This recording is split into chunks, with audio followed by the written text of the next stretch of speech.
आज के वचन में हम जाएंगे। और जैसे कि मैंने आपको बताया था कि आज मैं पापिनी स्त्री के ऊपर प्रचार करने वाली हूँ, क्योंकि पेज का नाम है शी प्रोक्लेम्स। तो मैंने सोचा क्यों ना मैं कोई ऐसा वुमेन सेंट्रिक कोई मैसेज लेकर आऊँ और आप सभी को एंकरेज करूँ। वैसे तो सारे जो वचन स्त्रियों के लिए है वो पुरुषों के लिए भी है। ऐसा नहीं है कि सिर्फ प्रभु पुरुषों से ही बात करता है या स्त्रियों से भी बात करता है, पर कई जगह पे हम देखते हैं कि स्त्रियों को कम आंका जाता है या ये समझा जाता है कि स्त्रियां इस योग्य नहीं है कि परमेश्वर की वो सेवा कर सकें या परमेश्वर के वचन को का प्रचार कर सकें।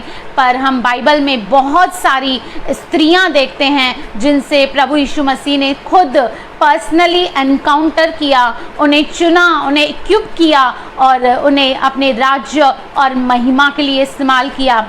यहाँ तक कि जब प्रभु यीशु मसीह तीसरे दिन मुर्दों में से जी उठे तो पहले वो एक स्त्री को ही दिखाई दे, एक स्त्री ने ही उसकी प्रतीति की और जाके चेलों को बताया और उन्हें मजबूत किया। तो ऐसे बहुत सारी बातें बाइबल में हम देखते हैं जहाँ पर हम ये क्लियरली देख सकते हैं कि जो प्रभु यीशु मसीह है वो कभी किसी जेंडर में वो पक्षपात नहीं करते। वो स्त्री से भी प्यार करते हैं, पुरुष से भी प्यार करते हैं, वरन वो हर एक पूरी दुनिया के लोगों से प्रभु यीशु मसीह प्यार करते हैं, पूरे संसार से वो प्यार करते हैं। हालेलुया। तो आज हम वचन देखेंगे। हम पहले निकालेंगे मत्ती 21 का 31 वचन। सिस्टर द्रिया, यू कैन गिव रेफरेंस। यहाँ पर देखिए प्रभु यीशु मसीह क्या कहते हैं। मत्ती 21 का 31। यहाँ पर प्रभु यीशु मसीह कहते हैं, मैं तुमसे सच कहता हूँ।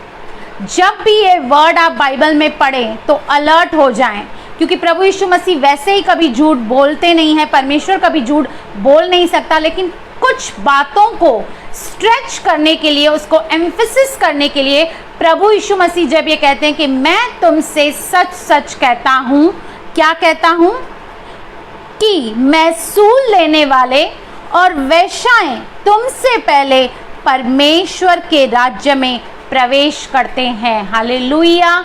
जब हम दुनिया की या संसार की बातों में देखते हैं तो हमें लगता है कि ये व्यक्ति बहुत पवित्र है या ये बहुत परमेश्वर को खोजता है, इसलिए शायद इसे परमेश्वर जल्दी मिलेगा। लेकिन जो बाइबल का कानून है, जो बाइबल की थिंकिंग है, वो विपरीत है। प्रभु कह रहे हैं कि ऐसे लोग जो खुद को धर्मी समझते हैं, ऐसे लोग जो खुद को पवित्र समझते हैं और समझते हैं कि उनके जीवन में परमेश्वर की ज़रूरत नहीं है, उन पर मैं अपने आप को प्रकट नहीं करूँगा, या वो लोग परमेश्वर के राज्य में प्रवेश नहीं, लेकिन मैं सूल लेने वाले और वेश्याएं तुमसे पहले परमेश्वर के राज्य में प्रवेश करेंगी। क्यों? क्योंकि जिसके अंदर वो सेंसिटिविटी है, जिसके अंदर वो भूख है, प्यास है परमेश्वर के प्रेम को पाने की, परमेश्वर की क्षमा को पाने की, तो चाहे उसका बैकग्राउंड कितना भी बुरा क्यों ना हो, चाहे उसने अपने जीवन काल में कितने भी पाप क्यों ना हो, लेकिन जो भी हृदय की गहराई से पश्चाताप करता है और परमेश्वर के प्रेम को पाना चाहता है, परमेश्वर की उस दया और करुणा को पाना चाहता है, परमेश्वर उसे उसी रीति से एक्सेप्ट करता है। हम कई बार लोगों के पास्ट को, अतीत को देखकर या उनके बारे में जानकारी रखकर हम कई बार उन्हें लेबल करते हैं और सोचते हैं कि ये बहन तो, इसका कैरेक्टर बहुत ख़राब है, इसका नेचर बहुत ख़राब है, इसका अतीत बहुत ख़राब है, इसे परमेश्वर यूज़ नहीं कर सकता। लेकिन हमारा देखना और परमेश्वर का देखना बहुत अलग है, क्योंकि हम कई बार बाहरी रूप देख के एक जजमेंट फॉर्म करते हैं किसी के लिए भी, लेकिन जो परमेश्वर है वह बाहरी रूप नहीं देखता, वो दिखावा नहीं देखता, लेकिन वो मन को देखता है। आप किस रीति से उसे अप्रोच कर रहे हैं, आप किस रीति से, कौन से एटीट्यूड से उसके पास आए हैं, ये बहुत इम्पॉर्टेंट है। हालेलुया। आइए हम चलते हैं वचन की ओर। हम निकालेंगे लूका 7:36 से हम पढ़ेंगे 36 से 50 तक। हालेलुया। Luka 7, Luke 7, 36 to 50। आज हम उसमें मनन करेंगे। अब यहाँ पे देखिए क्या हो रहा है। फिर किसी फरीसी ने उससे विनती की कि वह उसके साथ भोजन करे, अतः वह उस फरीसी के घर में जाकर भोजन करने बैठा। एक फरीसी ने किससे विनती की? प्रभु यीशु मसीह से विनती की कि वो उसके घर में आए, उसके साथ फेलोशिप करे और उसके साथ भोजन करे। हालेलुया। यानी कि सारे शास्त्री और फरीसी प्रभु के अगेंस्ट में नहीं थे। कुछ ऐसे फरीसी थे जो शायद प्रभु यीशु मसीह को और गहराई से जानना चाहते थे, नज़दीकी से जानना चाहते थे और वो देखना चाहते थे कि ये सचमुच परमेश्वर की ओर से है या नहीं है। और प्रभु यीशु मसीह किसी भी अपॉर्चुनिटी को वेस्ट नहीं करते थे। वह चुंगी लेने वाले के घर में भी जाकर भोजन करते थे और जब फरीसी भी उनको कहते थे कि आप हमारे साथ भोजन करो, तो वो हर एक अपॉर्चुनिटी को परमेश्वर के लिए इस्तेमाल करते थे। भले ही प्रभु यीशु मसीह को ये पता था कि जो शास्त्री और फरीसी हैं उनके दिल में कुछ और है, वो बाहर से कुछ और है, उनके दिल में कुछ और है और वो दिल से प्रभु को एक्सेप्ट नहीं करना चाहते, लेकिन फिर भी प्रभु यीशु मसीह का जो आउटलुक था हमेशा हर एक मनुष्य के ऊपर या हर एक के लिए यही था, एक पॉजिटिविटी वो रखते थे और इसी अपॉर्चुनिटी को वो यूज़ कर रहे हैं। और जैसे ही वो फरीसी उन्हें आमंत्रित कर रहा है, फेलोशिप करने के लिए कह रहा है, तो प्रभु यीशु मसीह उसके घर जाते हैं, उसके साथ संगति करने, उससे बातें करने और उसके घर में भोजन करने। हालेलुया।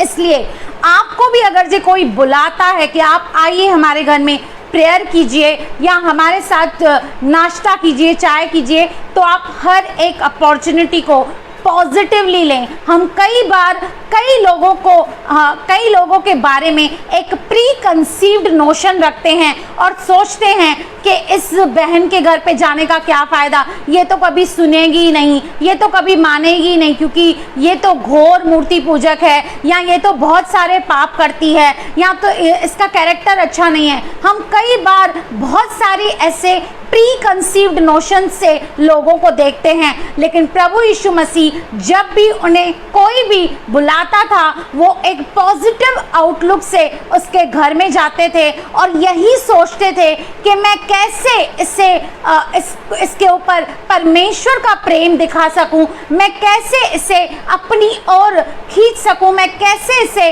अनंत जीवन को दे सकूं। हालेलुया। आगे देखिए क्या होता है। उस नगर की एक पापनी स्त्री यह जानकर कि वह फरीसी के घर में भोजन करने बैठा है, संगमरमर के पात्र में इत्र लाई। हालेलुया। अब यहाँ पर पापनी स्त्री हाईलाइट किया गया है, मतलब वो एक ऐसी स्त्री थी, एक प्रोस्टिट्यूट थी, एक वेश्या थी, जिसके बारे में सबको ये मालूम था जो इसका बैकग्राउंड है, जो इसका चरित्र है, वो ठीक नहीं है। हालेलुया।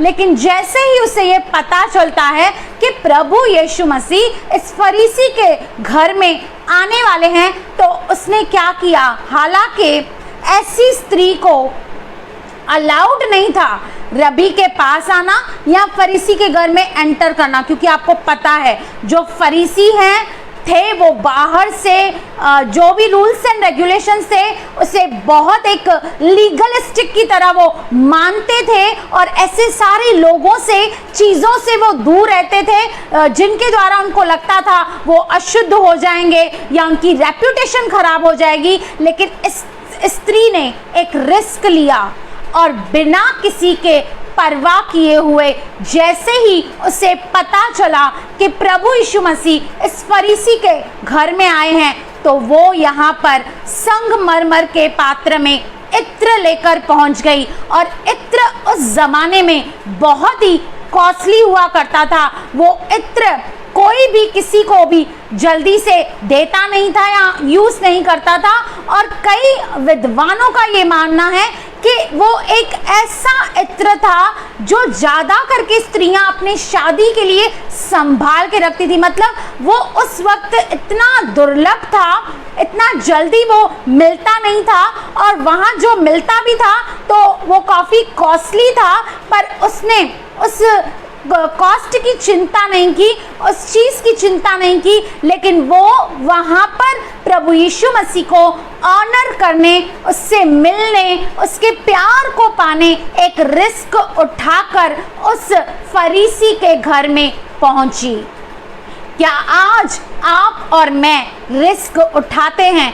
मैं आपको ये बताना चाहती हूँ, अगर आप प्रभु यीशु मसीह के फॉलोवर हैं या आप उसके चेले हैं, तो आपको कभी न कभी, कहीं न कहीं रिस्क उठाना पड़ेगा, क्योंकि बहुत सारे लोग हैं जो आपको रोकेंगे कि प्रभु के पास न जाओ, आपके अंदर गलतफहमियां पैदा करेंगे, आपके अंदर शक पैदा करेंगे, लेकिन आपको और मुझे उन सारी बातों को अनसुना करके हमें अपने लक्ष्य की ओर, अपने प्रभु की ओर आगे बढ़ना है। इसको ये पता था कि प्रभु यीशु मसीह है जो मेरे जीवन को बदल सकता है। उसने शायद पहले प्रभु यीशु मसीह के बारे में सुना होगा, उसके चमत्कारों के बारे में सुना होगा, उसके प्रेम के बारे में सुना होगा, उसकी बातें शायद उस नगर में उसने सुनी होगी। और ये एक प्रोस्टिट्यूट थी, एक वेश्या थी, शायद वो काम वो किसी मजबूरी में करती थी, या कुछ और बातें थी, या वो इस चीज़ से वो बाहर आना चाहती थी, वो एक अच्छा जीवन पाना चाहती थी, और उससे पता था कि मेरे जीवन में ट्रांसफॉर्म करने वाला अगर कोई व्यक्ति है तो वो प्रभु यीशु मसीह है। हालेलुया। तो उसने बिना किसी बात की परवाह करते हुए वो वहाँ पर उस फरीसी के घर में बिना निमंत्रण के, बिना इनविटेशन के, वो वहाँ पर संगमरमर का पात्र में इत्तर लेकर पहुँच गई। आगे देखिए क्या होता है, 38। और उसके पाँव के पास पीछे खड़ी होकर रोती हुई उसके पाँव को आंसुओं से भिगोने और अपने सिर के बालों से पोंछने लगी, और उसके पाँव बार बार चूम कर उस पर इत्र मला। अब यहाँ पर पीछे से क्यों लिखा है? क्योंकि उस वक्त, जैसे आज हम डाइनिंग टेबल पे खाना खाते हैं, उस वक्त डाइनिंग टेबल्स नहीं थी। एक छोटा सा वो नीचे एक टेबल जैसा रखते थे, और वहाँ पर घुटनों के बल बैठकर, यानी कि पैर पीछे और टेबल के इधर हाथ रख के, एक हाथ ऐसे रख के और दूसरे हाथ से वो खाना खाते थे। यानी कि प्रभु यीशु मसीह को ये पता भी नहीं था कि उसके पीछे से कोई आ रहा है जो उसके पैर पर इत्र मल रहा है। प्रभु यीशु मसीह इस ओर बैठे हैं, और वो यहाँ पर लिखा है पीछे से आकर, क्योंकि पैर प्रभु यीशु मसीह के पीछे थे। उसके पैरों पर वो क्या करने लगी?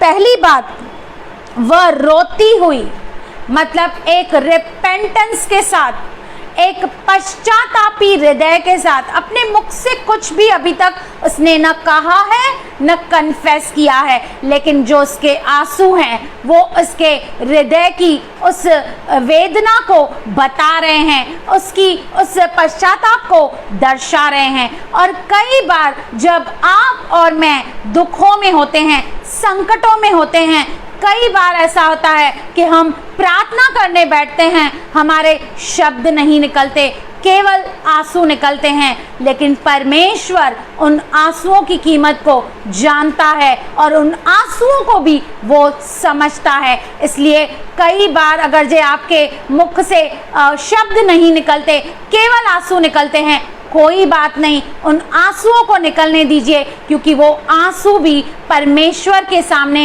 एक प्रार्थना के समान है। एक टूटे मन, एक टूटे हृदय को ये आंसू दर्शाते हैं। और वो क्या करने लगी? पहले तो रोती हुई उसके पाँव को आंसुओं से भिगोने और अपने सिर के बालों से पोंछने लगी, और उसके पाँव बार बार चूमकर उन पर इत्र मला। वो इतनी अंदर से टूटी हुई थी, वो ऐसे प्रेम की तलाश कर रही थी कि वो अपने आंसुओं को रोक नहीं सकी, और जो जब आंसू बह रहे थे उसके पास शायद नैपकिन नहीं था, कपड़ा नहीं था, लेकिन अपने बालों से वह आंसू पोंछकर परमेश्वर की महिमा कर रही है। प्रभु यीशु मसीह को वो आंसू व बालों से पोंछकर उसके पांव को बार बार चूमने लगी, उससे प्रेम करने लगी। हालेलुया। जो वहां लोग बैठे थे, जो फरीसी बैठा था, वो उसका बाहरी रूप देख रहा था, लेकिन प्रभु यीशु मसीह बिना उसे जाने, बिना उसे देखे उसकी हृदय की वेदना को समझ रहे थे, उसके उस प्रेम को ग्रहण कर रहे थे, उसके उस पश्चाताप को, उस रिपेंटेंस को प्रभु यीशु मसीह अच्छे से समझ रहे थे। कई बार लोग आपको मिसअंडरस्टैंड कर सकते हैं, या आपके उस रिपेंटेंस को, या आपकी उस दुहाई को, प्रार्थना को शायद लोग मिस इंटरप्रेट कर सकते हैं, लेकिन प्रभु यीशु मसीह मनों को जांचने वाला परमेश्वर है। वो हमारे हृदय की स्थितियों को समझता है, वो हमारे हर एक इंटेंशन को, हर एक जज्बात को, हर एक हमारी नीड को वो समझने वाला परमेश्वर है। हालेलुया। आगे देखिए क्या होता है। यह देखकर वह फरीसी जिसने उसे बुलाया था अपने मन में सोचने लगा, यदि यह भविष्यद्वक्ता होता तो जान जाता कि जो उसे छू रही है वह कौन और कैसी स्त्री है, क्योंकि वह तो पापिनी है। हालेलुया।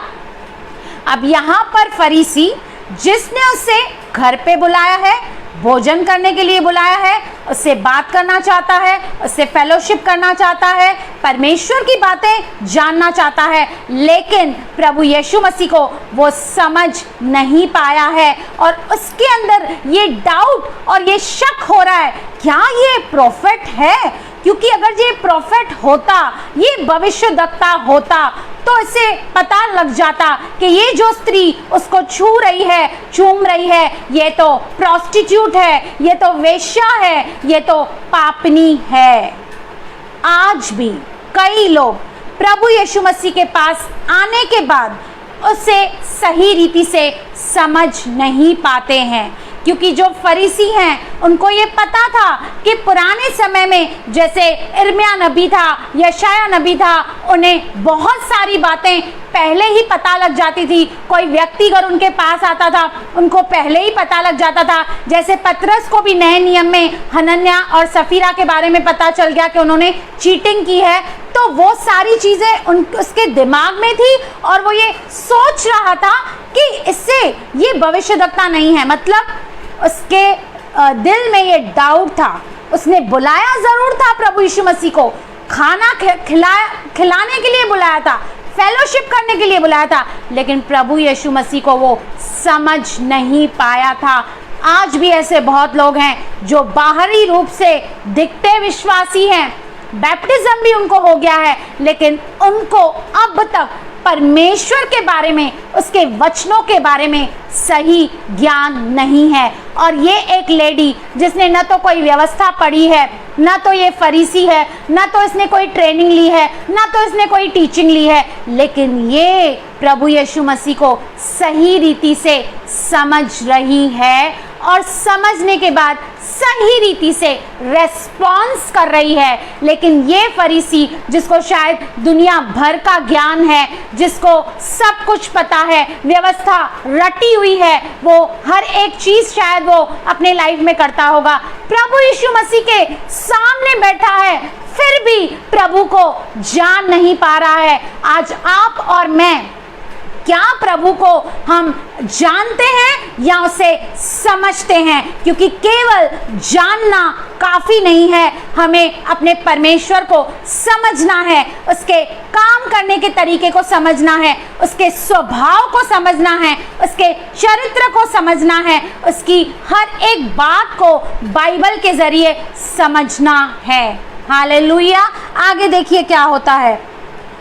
यदि वह भविष्यद्वक्ता होता तो जान जाता कि यह जो उसे छू रही है वह कौन और कैसी स्त्री है, क्योंकि वह तो पापनी है, यानी कि ये बात जग जाहिर थी कि ये जो स्त्री है ये वेश्या है, ये पापनी है। वहाँ पर सबको ये पता था कि ये जो यहाँ पर आई हुई है स्त्री ये सही नहीं है, इसका बैकग्राउंड सही नहीं है, इसका चरित्र सही नहीं है। हालेलुया। 40 वचन, यीशु ने उसको उत्तर में कहा, हे शमौन, मुझे तुझसे कुछ कहना है। क्योंकि इसने क्या शक किया था कि ये प्रॉफिट नहीं है, लेकिन अब प्रभु यीशु मसीह से बता रहे हैं कि प्रभु यीशु मसीह प्रॉफिट भी हैं और उनके अंदर सारे होली स्पिरिट के वरदान भी मौजूद थे। और one of the gifts of the Holi spirit है कि प्रभु यीशु मसीह को वहाँ पर ये पता चल गया कि ये जो फरीसी है वो अपने मन में क्या सोच रहा है। आप बाहर से कुछ भी करें, कितना भी दिखावा करें, कितना भी हम स्पिरिचुअल बने, लेकिन हम अंदर से क्या हैं ये प्रभु अच्छे से जानता है। हालेलुया। तब उसने उस शिमौन के मन की बात को जानकर कहा, यीशु ने उसको उत्तर में कहा, हे शिमौन, मुझे तुझसे कुछ कहना है। वह बोला, हे गुरु कह। यानी कि वो सरप्राइज हो गया, थोड़ा घबरा गया कि ये कैसे हो गया कि मैं तो मन में ही सारी बातें सोच रहा हूँ, प्रभु यीशु मसीह को कैसे पता चल गया कि मैं मन में क्या सोच रहा हूँ। अब प्रभु यीशु मसीह उसे एक पैराबल के द्वारा, एक दृष्टांत के द्वारा कुछ बात कर रहे हैं और उसे कुछ समझाने की कोशिश कर रहे हैं। क्योंकि प्रभु यीशु मसीह हमेशा जैसे लोग उसके सामने आते थे, जैसी ऑडियंस उसके सामने आती थी, वैसा ही वो दृष्टांत देकर कहानियों में, पैराबल्स में लोगों से बातें करता था, ताकि जो वो कम्युनिकेट करना चाहता है वो सही रीति से उन्हें समझ में आ जाए कि प्रभु यीशु मसीह उनसे क्या कहना चाहते थे।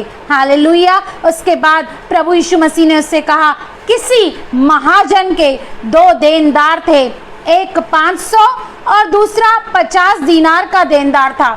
अब यहाँ पर स्टोरी लेकर आए हैं, कह रहे हैं कि एक व्यक्ति है जिसके 2 कर्जदार थे। हालेलुया।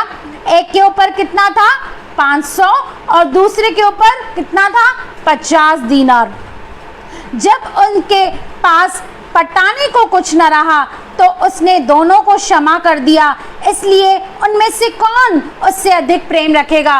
उसने कहा कि वो दोनों ही उसके कर्जदार थे, लेकिन दोनों के पास ही कैपेसिटी नहीं थी अपना कर्ज चुकाने की। लेकिन मैं तुझसे ये सवाल करता हूँ कि इन दोनों में से कौन उससे ज़्यादा प्रेम करेगा? क्या 50 वाला जिसके 50 दीनार माफ हुए, या 500 वाला जिसके 500 दीनार माफ हुए? हालेलुया। और आंसर क्लियर और सिंपल था। मैं आपको ये बताना चाहती हूँ कि आप और मैं अपने किसी भी भले काम के द्वारा, अपनी किसी भी अच्छाई के द्वारा, अपने आप के द्वारा, आप और मैं परमेश्वर को कभी नहीं पा सकते थे। आप और मैं पापों की क्षमा कभी नहीं पा सकते थे। जैसे ये दोनों देनदार दोनों ही उस कर्ज को चुकाने में अयोग्य थे, वैसे ही आप और मैं भी अपने पापों के कर्ज को चुकाने में अयोग्य थे। हालेलुया। आगे देखिए, हम देखते हैं क्या हुआ। शिमोन ने उत्तर दिया, मेरी समझ में वह जिसका उसने अधिक छोड़ दिया, उसने उससे कहा, तूने ठीक विचार किया है। हालेलुया। तूने सही जवाब दिया है। क्योंकि प्रभु यीशु मसीह जब भी कोई नेगेटिव बंदा भी उनके सामने बैठता था, वो इतना स्मार्टली, इतना बुद्धिमानी से उसके साथ डील करते थे कि उससे भी बुरा भी नहीं लगता था और उसे अपनी गलती भी रियलाइज हो जाती थी। हम कई बार जल्दी से रिएक्ट कर जाते हैं और ऐसे लोगों को भला बुरा कहते हैं कि आप सही नहीं हो, आपका देखने का नजरिया। लेकिन प्रभु यीशु मसीह ऐसे कभी नहीं करते थे। वो एकदम टैक्टफुली, स्मार्टली, बुद्धिमानी से ऐसे लोगों के साथ डील करते थे और उनको भी अपने प्रेम से वो जीत लेते थे। हालेलुया। आगे देखिए क्या होता है। और उस स्त्री की ओर फिरकर उसने शिमोन से कहा, क्या तू इस स्त्री को देखता है? मैं तेरे घर में आया, परंतु तूने मेरे पाँव धोने के लिए पानी न दिया। क्योंकि उस वक्त ये प्रथा थी यहूदियों में कि जब भी कोई मेहमान या गेस्ट उनके घर में आता था तो बहुत ही अच्छे से उसका अतिथि सत्कार किया जाता था, बहुत ही अच्छे से उनकी पहुनाई की जाती थी। और यहाँ पर तो स्वयं गुरु और रबी पधारे थे, तो शिमोन फरीसी को क्या कुछ नहीं करना चाहिए था। वो लोग क्या करते थे, जैसे ही गेस्ट उनके घर में आते थे वो उनके पाँव धोते थे। हालेलुया। क्योंकि उस वक्त जो इलाका था वो काफ़ी रेगिस्तानी इलाका था और वहाँ पर अक्सर आज तो गाड़ियाँ हैं, बहुत सारी सुविधाएं हैं, लेकिन उस वक्त बहुत लोग पैदल आते थे या घोड़ों पे आते थे या खच्चरों पे आते थे और आते आते उनके पैरों में बहुत सारी मट्टी लग जाती थी। इसलिए उनके यहाँ ये प्रथा थी, ये रवाज था कि जब भी कोई गेस्ट आता था वो पहले उसके पैर धोते थे। और प्रभु यीशु मसीह कंपेयर कर रहा है फरीसी की किसके साथ, एक पापनी स्त्री के साथ। और वो कह रहा है कि मैं तेरे घर में आया लेकिन तूने मुझे पाँव धोने के लिए पानी नहीं दिया। हालेलुया। आगे कहता है, इस पर उसने मेरे पाँव आंसुओं से भिगोए और अपने बालों से पोंछा। उसने कहा, इसने तो मुझे इनवाइट नहीं किया, लेकिन फिर भी इसने मेरे पैर अपने आंसुओं से भिगो दिए और अपने बालों से वो पोंछने लगी। आगे देखिए क्या कहता है, तूने मुझे चुम्मा न दिया, पर जब से मैं आया हूँ तब से इसने मेरे पाँव को चूमना न छोड़ा। क्योंकि उस वक्त एक और ट्रेडिशन था कि जब भी कोई गेस्ट आता था तो वो उसे चूमते थे और अच्छे से रिसीव करते थे, उसे इज्जत देते थे और वो ये दिखाते थे कि वो उसके आने से बहुत खुश हैं, प्रसन्न हैं और उसे वो चूमते थे और उसे अच्छे से ग्रीट करते थे। लेकिन यहाँ पर इस फरीसी ने ऐसा कुछ नहीं किया, लेकिन प्रभु यीशु मसीह से कह रहे हैं कि जब से मैं आया हूँ इसने मुझे चूमना नहीं छोड़ा है। हालेलुया। आगे देखिए, तूने मेरे सिर पर तेल नहीं मला, पर इसने मेरे पाँव पर इत्र मला है। क्योंकि ये भी एक प्रथा थी कि जब भी कोई अतिथि आता था तो यहूदी उसके सर पर तेल मलते थे, क्योंकि उन्हें लगता था शायद ये बहुत ट्रैवलिंग करके आया है, तो वो उस अच्छा एकदम सुगंधित तेल उसके सर पर डालते थे ताकि जो अतिथि है या जो मेहमान है वो एकदम अच्छे से रिलैक्स्ड हो जाए, आराम से बैठकर हमारे साथ बैठे भोजन करे और एक अच्छी फेलोशिप हो। लेकिन फरीसी ने ऐसा कुछ भी नहीं किया।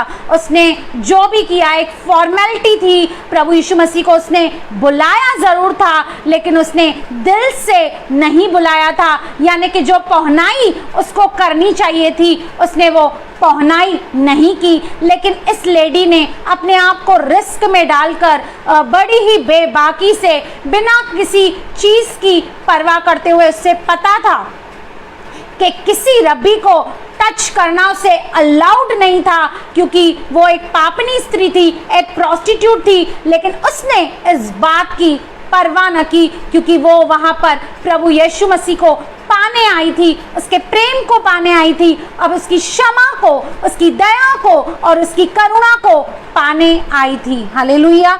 आगे देखिए क्या होता है, इसलिए मैं तुझसे कहता हूँ कि इसके पाप जो बहुत थे क्षमा हुए, क्योंकि इसने बहुत प्रेम किया। पर जिसका थोड़ा क्षमा हुआ वह थोड़ा प्रेम करता है। हालेलुया। प्रभु यीशु मसीह से बता रहे हैं, कंपेयर कर रहे हैं कि तू फरीसी है, शायद तूने अपने जीवन में कम पाप किए होंगे या तुझे इस बात की ज़रूरत नहीं है कि तुझे क्षमा मिले, या तुझे लगता है कि तू अपनी धार्मिकता से तूने परमेश्वर को पाया है। बहुत सारे लोग अपनी सेल्फ राइचियसनेस के द्वारा परमेश्वर को पाना चाहते हैं और उन्हें लगता है कि अपने उस कामों के द्वारा, अपने अच्छे कर्मों के द्वारा, उपवासों के द्वारा, कुछ चीज़ें करने के द्वारा वो परमेश्वर को पा सकते हैं, लेकिन परमेश्वर का वचन कहता है कि जो तुम्हारे धर्म के काम है वो फटी हुई चिंदियों के समान है मेरे सामने। हालेलुया। यहाँ पर प्रभु यीशु मसीह से कह रहे हैं कि शायद तेरे पाप बहुत कम होंगे, शायद तुझे वो रियलाइजेशन नहीं है, वो सेंसिटिविटी नहीं है, लेकिन इसके पाप बहुत थे, इसलिए उसने मुझसे बहुत प्रेम किया। जिसका कम क्षमा हुआ वो कम प्रेम करता है, पर जिसका ज़्यादा क्षमा हुआ वो ज़्यादा प्रेम करता है। हालेलुया। आगे देखिए क्या हुआ।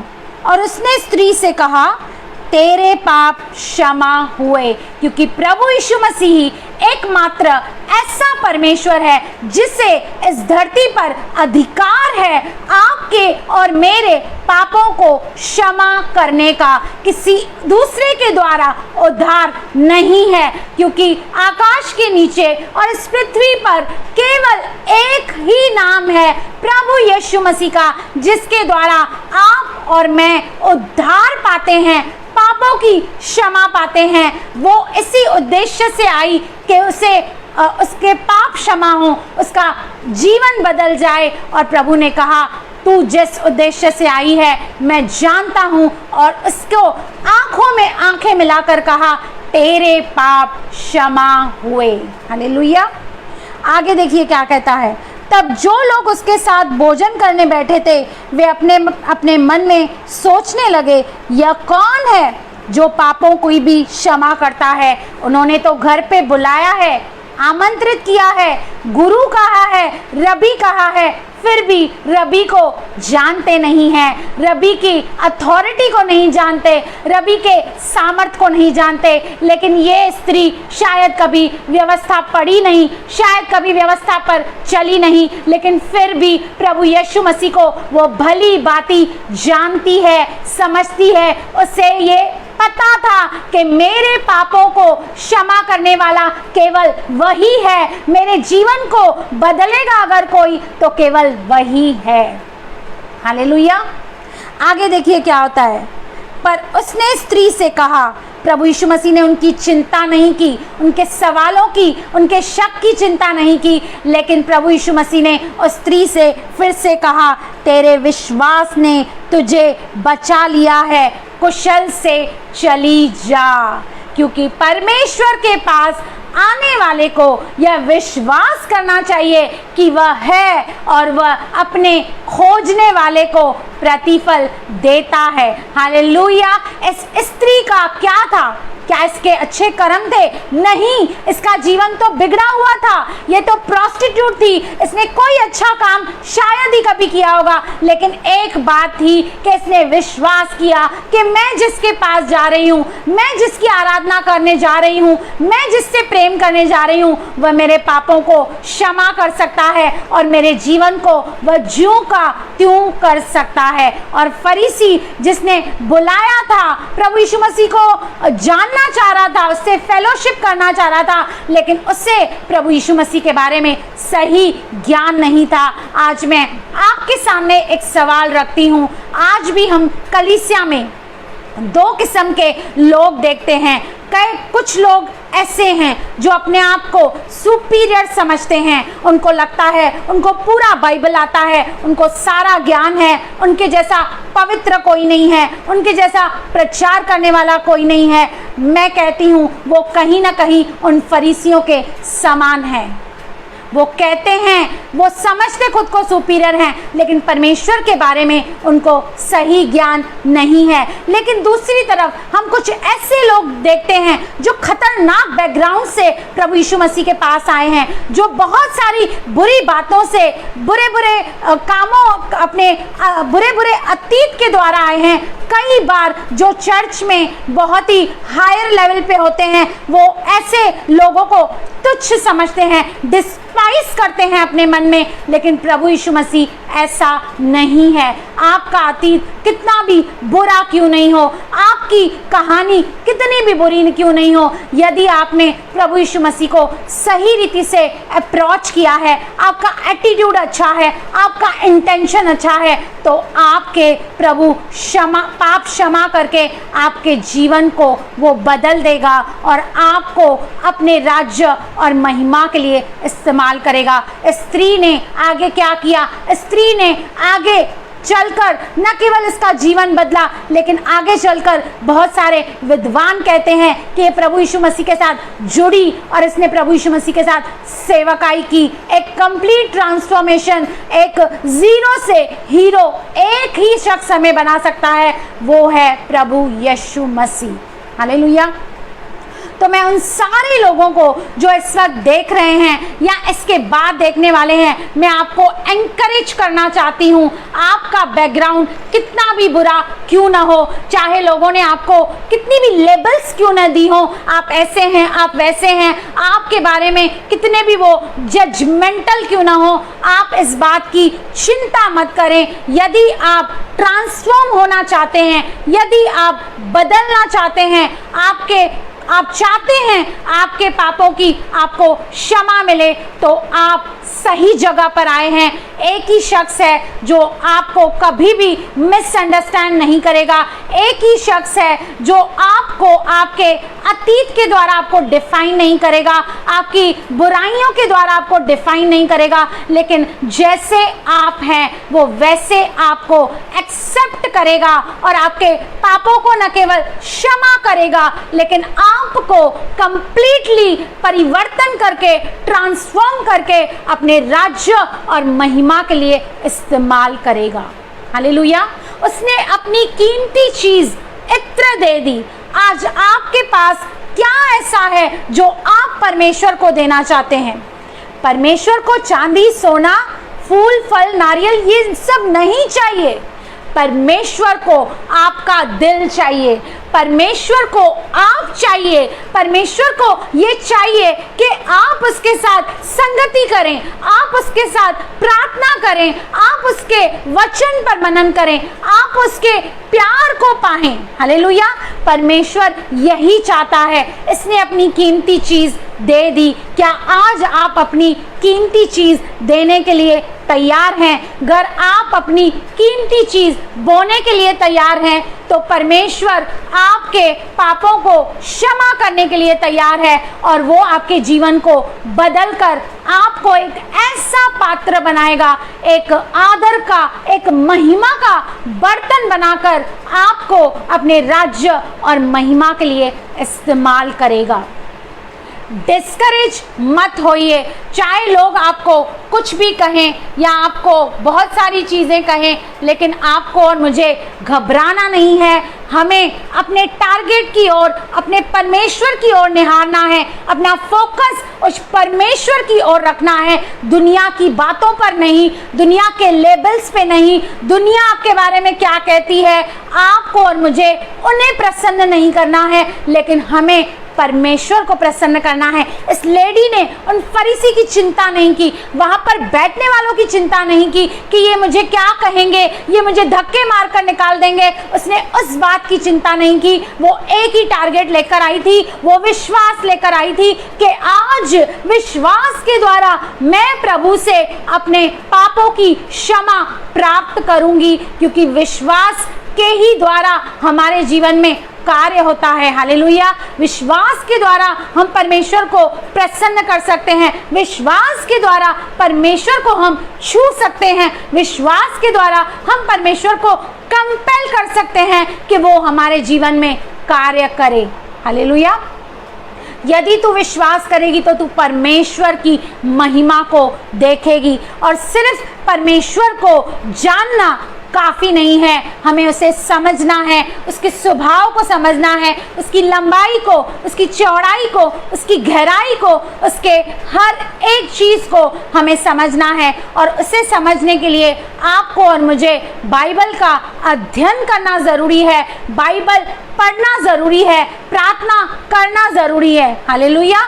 तो आज इस दृष्टांत के द्वारा मैंने आपको सिखाया कि कैसे एक पापनी स्त्री के जीवन को परमेश्वर ने बदल दिया। ऐसी बहुत सारी स्त्रियां थी, जैसे पिछले समय में मैंने आपको राहाब वेश्या के बारे में बताया कि वो भी एक प्रोस्टिट्यूट थी, लेकिन कैसे परमेश्वर पर विश्वास करने के द्वारा परमेश्वर ने अपनी वंशावली में उसे शामिल किया। एक ऑर्डिनरी वुमेन से उसे एक सुपर वुमेन बना दिया।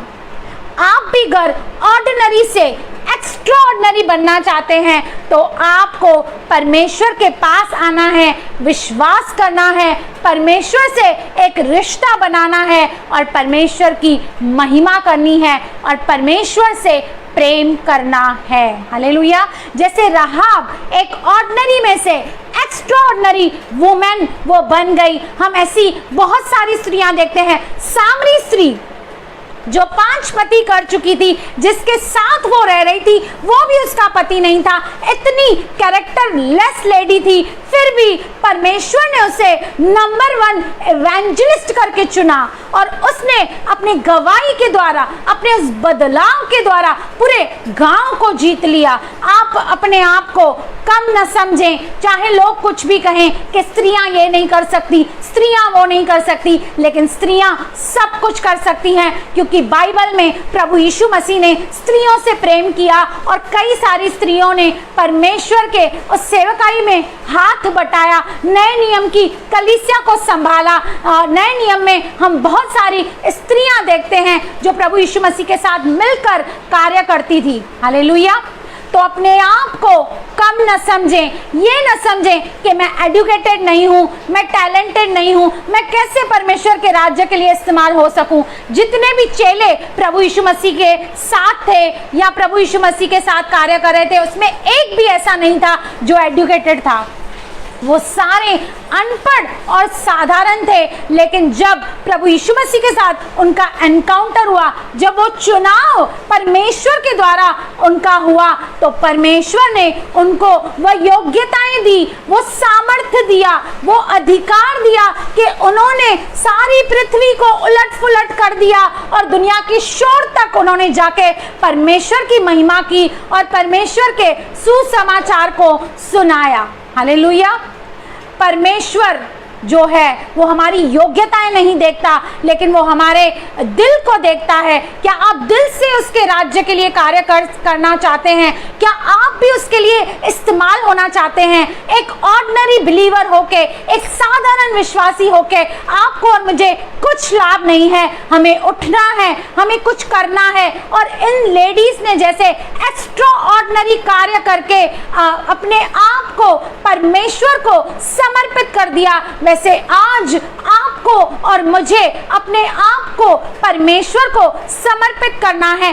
कई बार हम सेवकाई करते करते इम्बैलेंस हो जाता है, हम बैलेंस नहीं कर पाते हैं, लेकिन हम परमेश्वर के ऊपर डिपेंड रहें। जब आप और मैं परमेश्वर के ऊपर डिपेंड रहेंगे, जब आप और मैं उसके लिए अवेलेबल रहेंगे, तो परमेश्वर हर एक क्षेत्र को हमारे जीवन में बैलेंस करेगा। हम घर के काम भी कर सकते हैं, हम परमेश्वर का काम भी कर सकते हैं, हम बच्चों को भी संभाल सकते हैं। आप और मैं मल्टीटास्क के लिए चुने गए हैं। परमेश्वर ने हमें चुना है ताकि हम मल्टीटास्क कर सकें और इन सारी चीज़ों के द्वारा भी हम परमेश्वर की महिमा कर सकें। हालेलुया। तो प्रभु इस वचन के ज़रिए आपको बहुत आशीष करे। मैं उम्मीद करती हूँ कि आज के वचन के द्वारा परमेश्वर ने